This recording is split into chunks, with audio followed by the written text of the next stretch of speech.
Hello mga ka-sweets! For today's video, gagawa tayo ng banana cake. Ayan. So, bali, kakatapos nga lang nung aking mga cake. Abangan nyo na lang pala yung vlog ko sa mga cake. Hindi ko pa kasi na-edit. Ayan. Sorry naman sa aking boses. Halata bang pagod pa.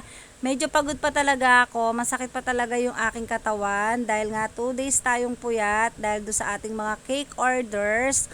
At nagpahinga nga ako maghapon kahapon, hindi nga ako nag-edit. Ayan, at saka umalis din kami nila Papa Tobe. Sinamahan ko si Papa Tobe kasi nagpalinis siya ng kanyang kuko dahil nga pupunta sila ng Iloilo today. Kaya wala si Papa Tobe today. Wala akong maasar ngayon.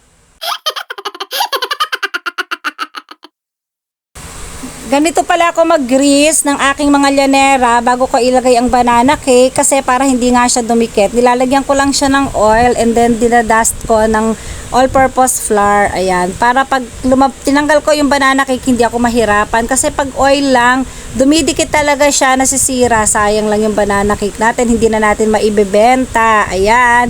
So, mga suki ko dyan, mag-PM na kayo sa akin. Alam ko naman na yung mga suki na natin sa banana cake. Minsan nga hindi ko na nga pinopost. Kapag meron akong gawa ng banana cake, hindi ko na nga pinopost. Kasi pag gumawa naman ako nito, 5 piraso lang, minsan 6 pieces lang. Pag pinost mo, maraming magme-message. Nakakahiya naman kung hindi ko lahat sila mabibigyan. Ang ginagawa ko, pini-PM ko na lang yung aking mga suki. Ayan, kasi pag piniem ko naman sila, talagang kumukuha naman sila. Tapos pag may natira, kakainin na lang namin. Ayan. So, masarap din kasi itong banana cake kasi yung banana cake ko, sabi nga nila, sakto nga lang daw yung tamis. Hindi nga daw katulad ng ibang banana cake na sobrang tamis. Hindi ko nga tinatamisan kasi syempre kami din, ayaw din naman namin ng ganong katamis din. Tawag dito nakakasuya, 'di ba? Ayan. So, 5 nga lang ginawa ko, tapos gumawa ako ng 8 inches.